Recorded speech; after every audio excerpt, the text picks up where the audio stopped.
വികാസന അത്യാവശ്യമായിട്ട് 5:45 കണ്ണൂർക്കുള്ള വണ്ടി. അപ്പോൾ ആശംസയ്ക്കായിട്ട് ഞാൻ രമ്യയെ സ്നേഹപൂർവ്വം ക്ഷണിക്കുകയാണ്.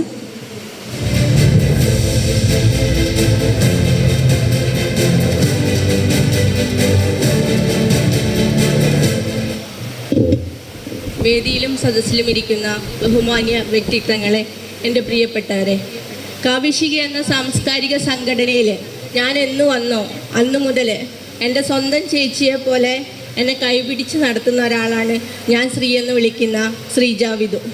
കാവിഷികയുടെ തലപ്പത്ത് നിൽക്കുന്ന ആളിക്കത്തുന്ന ഏത് പ്രശ്നങ്ങൾക്കിടയിലും ഇപ്പം ശരിയാക്കാട്ടാന്ന് കൊളോക്കിയൽ ലാംഗ്വേജിൽ തൃശ്ശൂർ ഭാഷയിൽ പറഞ്ഞ് 4 വാക്ക് തൃശ്ശൂർ ഭാഷയിൽ എഴുതിയിട്ട് ആ പ്രശ്നങ്ങളെ അത്രയും മനോഹരമായി സോൾവ് ചെയ്യുന്ന ഞങ്ങളുടെ കാവിഷികയുടെ പ്രിയപ്പെട്ട ശ്രീജ ടീച്ചറുടെ ആദ്യ കവിതാ സമാഹാരമായ സൈബർ തടാകത്തിലെ ചൂണ്ടൽ എന്ന സമാഹാരത്തിന് ഏറെ വായനാദൂരം ആശംസിക്കുന്നു.